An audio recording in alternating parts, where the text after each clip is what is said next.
Hello, everyone, and welcome to an all new edition of Talk to Me Toy. And today I have a very, very special guest with me. Let me roll it out right, Quinton. Quinton, in my opinion, he is a musical genius of today's era. I have been since the day I spoke to you, I have been every now and again, I'll go back and I'll go into your catalog of work. Quinton, your sound is absolutely amazing. So, ladies and gentlemen, Quinton Jones official on the line. Thank you. Thank you. Thank you so much for entertaining the invite to come on and talk to me, friend. Oh, I'm honored. I'm honored. Thank you so much. Yes, thank you. All right, Quentin. So let's get into it. Our first conversation, I asked him, I said, well, what do you consider your type of artistry to be? Because you are a rapper, singer, you play your own instruments, multiple instruments. So, how did you get, where did it first start for you, that love with music? Absolutely.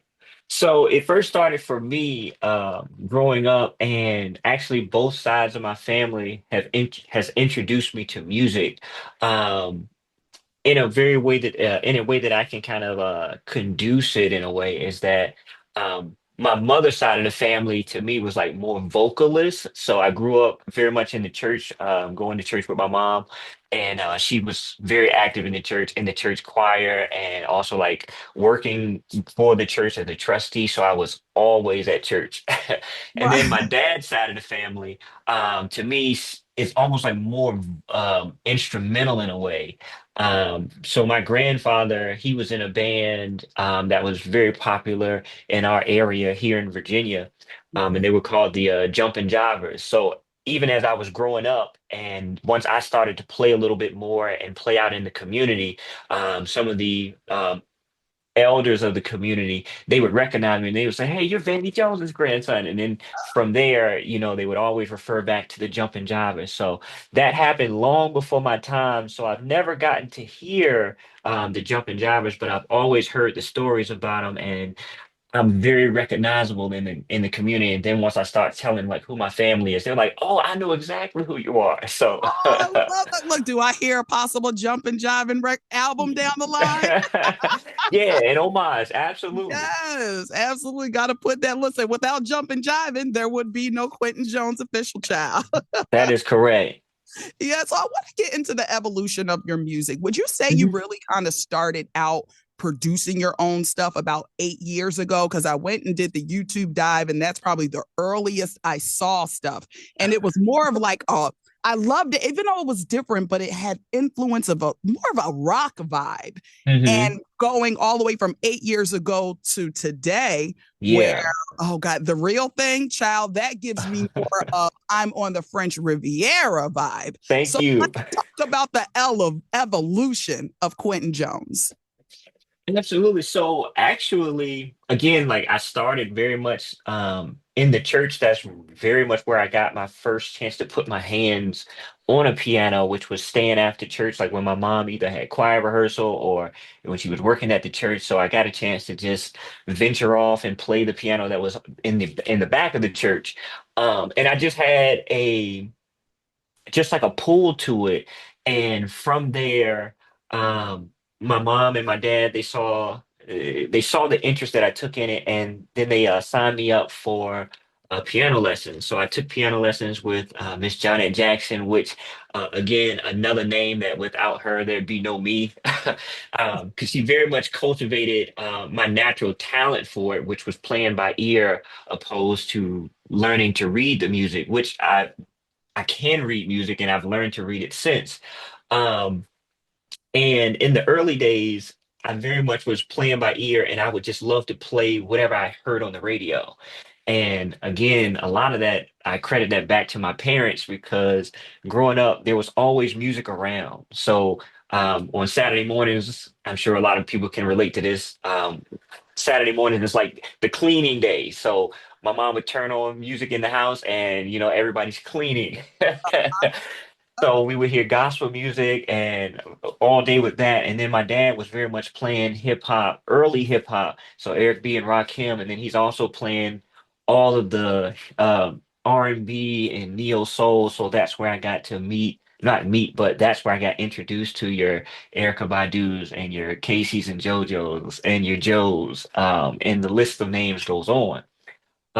So just hearing all of that, it very much was just, I didn't know it at the time, but I was just absorbing it. So once I've got in front of the piano to start playing a lot of those things, it really just started to come out that way. And music has always been um, an expression for me. So where I've kind of found it hard to express myself with words, I found it easier to make the music of what I was feeling or what I was trying to convey and express. And then the lyrics, the lyrical talent came a little bit after. Okay, okay. Well, it's funny because I was earlier today, I was listening to Love's last episode, and Oh that was wow. that's the project you created before. And it just were you, it's very, you could just tell you were, it was a lot of heartbreak, the narrative going on. Hmm. Was it art imitating life in that moment? Absolutely. In that moment, yeah. And the cool thing about that album, which is the surprise is, so I get to announce it here, which is I've been working on re-releasing that because this year will make it 10 years since I put it out in 2015. And a lot of those records on that album, they mean so much to me. And just where I was at early in that part of my career, um, it didn't get all of the recognition and the all of the things that I've learned how to do since. So I'm very much looking forward to revisiting those songs and bringing them up to speed with some of the talents that I've gathered since then, the skills that I've gathered, and then also the people that I've met since then. So I'm very much looking forward to that, and that'll be in June. Okay, so we went from Love's last episode. Now let's take it up now Hmm. to I'm sorry, it's at the top of The Real Thing. And Absolutely. I mentioned Love's last episode because you clearly see like the growth. He Hmm. so it's like I can tell my boy on the other side of that. And Yeah. real thing. So let's talk about the inspiration behind that song, even who you and is her name Nache? Nachi. Yeah, Nachi, no last name. Nachi, no last name. So she is accompanying you on this record, and the way your guys, it's like the way your voices just Yeah. it's a beautiful symphony. So let's get into the real thing, Fran. Awesome. So yeah, so the real thing, I very much was pulling from a relationship like at the time, and then also just also navigating the dating scene, is always a tricky thing, and it's very much a roller coaster. So, you have the moments where you're timid about it, you have the moments where you're exhilarated about like, yeah, I'm ready to do this and all of those things. And I remember, and there's actually a story like to this. So actually on Christmas Eve, if I'm not mistaken, Christmas Eve, I believe it was, and if it wasn't, it was Christmas Day. And we had a little gathering like at the house. So we had some friends over, and Nachi No Last Name was here as well. So we had a party, and we actually had some people that stayed the night. So when we got up the next morning, I was like, I want to make a song. So I came downstairs and I came right here to this piano, and I was like, I just felt that I wanted to make something. I had no idea it was the real thing. I just sat down. I was like, I just want to make something. So I started playing, and then I came across the chords for it. And just as I was thinking about the relationship that I was in at the time, I was like, I don't want this to be like the fairy tale thing. And a lot of it can be like very fantastic, like, and media always tries to sell us on all of the fantasy of it. And I thought about like my parents, and in recent years, especially like even since 2020, where a lot of people, we were all stuck indoors. So I really got a chance to like talk a little bit more and get more insight, even on my parents' how they work together as a unit, being married. And it was funny because the love is there, it's just and it's not to say that it's not a Disney movie because it actually is. I think all love stories are beautiful. It was very insightful to hear like how it actually works.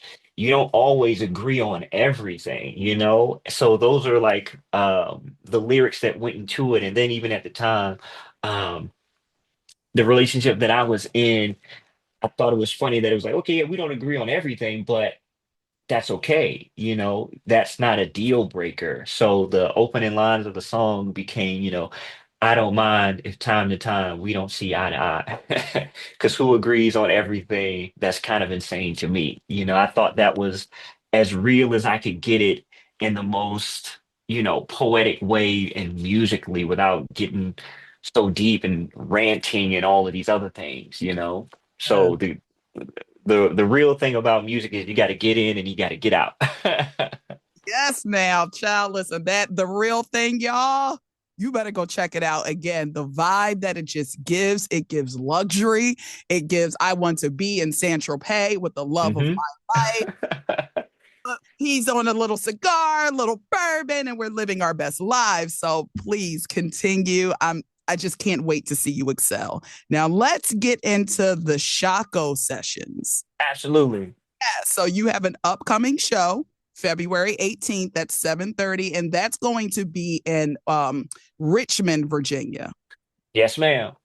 And where exactly is it located in Richmond if anybody wants to go? Because tickets are on sale now. Absolutely. So it's going to be at In Your Ear Studios, which is located in Shockoe Bottom of Richmond.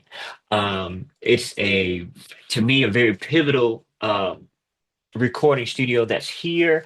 I love it. Even the layout of the building, it looks like it's hiding in plain sight in Richmond. So it's a wonderful experience to go to. Um, some of the credible work that they've done is that Chris Brown came and he did his Fame album there, or parts of the Fame album.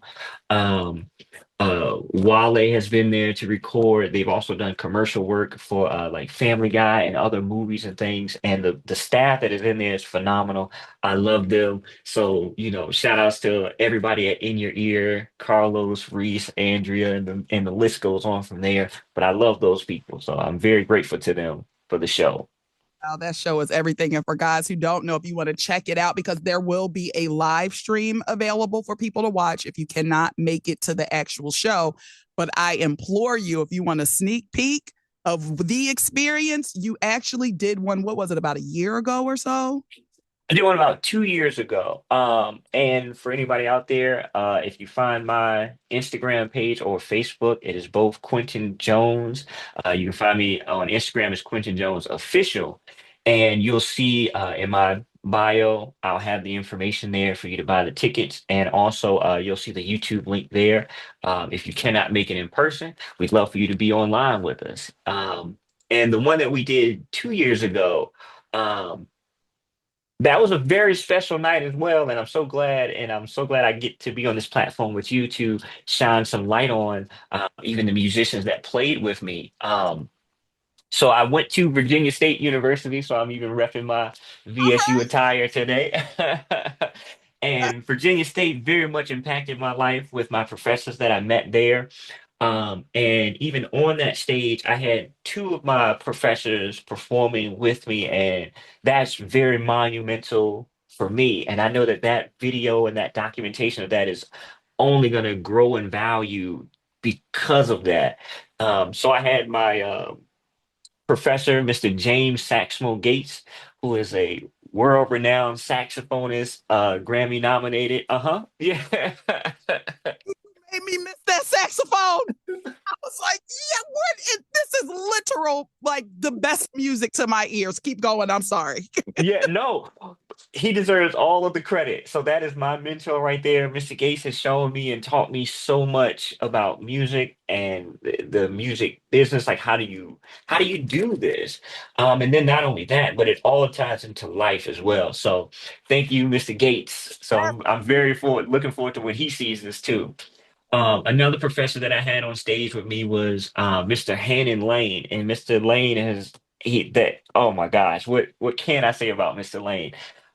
He was so inspirational to me ever since meeting him.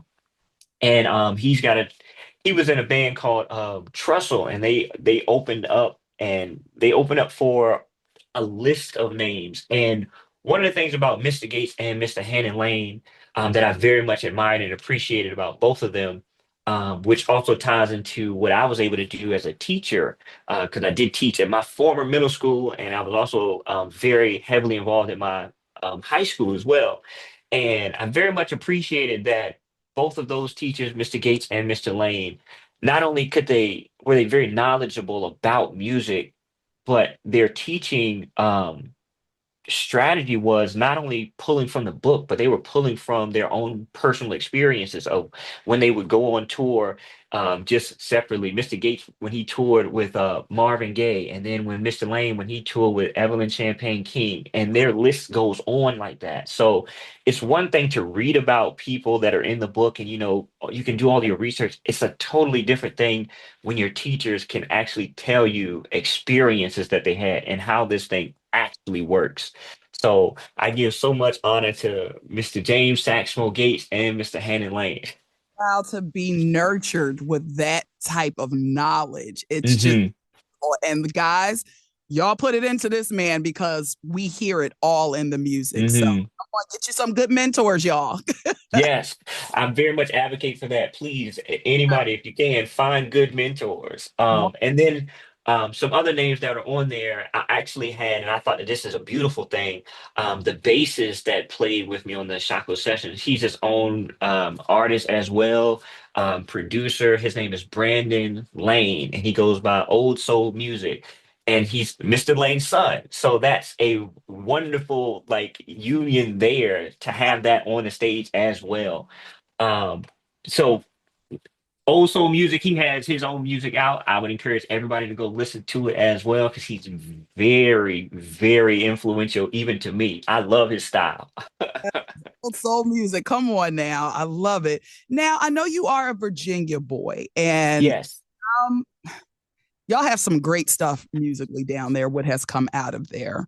How has absolutely. that affected your musical process, or basically like is it a part of because when you're from an area that's good and they know that stuff, is it more pressure because you feel like I got to live up to that expectation? Um, I don't know if I feel like pressure in a sense. I definitely feel the like I'm very much proud to be in this community and just from Virginia to say, no, like I'm from Virginia. I'm very proud of that. Um, and I don't think that this is exclusive to Virginia, but growing up here, you can get so many like different things just depending on in which direction you drive. Mm-hmm. So and even that has a musical influence to it. So the funny thing about me is that I'm from Dinwiddie County, so I'm way in the backwoods somewhere. Like that's kind of like how that's kind of described and everything. So down there, it's kind of easy going. If you're hearing music, it's gonna be like R&B, kind of laid back and gospel if you're hearing that. And then, we have our party spots too, which is always fun. But then if you drive up 95 North, you'll get to Richmond, more of the city. And then all of the city life that happens in the city of Richmond.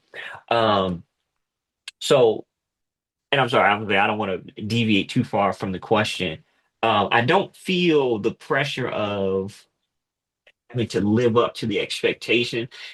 Virginia definitely has like its own unique kind of like fingerprint, and I think it's a breath of fresh air that you get to very much make your own Mm-hmm. fingerprint, and you get to be comfortable in that. And I'm actually very, very proud to be living in the Richmond area now because we're very much defining the sound that's here amongst all of the things that are happening. So I'm very much glad of that. And if I can piggyback to Shaco Sessions Live, they do a wonderful job of putting a spotlight on all of the different talent that is here in Virginia. So if you need not look any further than Shaco Records or Shaco Sessions Live to see all of what Virginia has to offer. Mhm. This, Mhm. I think you meant for this because you just wrapped that up beautifully for the most part. How you brought that segue back to Shaco Records. Come on now. Mhm. So yeah, I don't want to keep you all day because you guys don't know we had some technical difficulties and we started late. But I want you Shaco Sessions live Mhm. February 18th, 7:30 p.m. is when the show starts. Where can you get tickets again? You can go online to Shaco. I think it's on shacosessionslive.com. But also you can find it on my Instagram page, which is Quinton Jones Official. I'll have that link in my bio as well as the YouTube link and also like my website so everybody can keep in contact and keep track of all the good things that we have going on because there is a lot of stuff upcoming. Um, Even if I could plug in Nachi No Last Name, she's actually doing performances now in Petersburg. She's got a residency at Wabi Sabi, so she's doing the every second and fourth Saturdays of the month. So everybody look out for Nachi No Last Name because she's got a lot of music that we've been working on. So everybody Ooh, be prepared for that.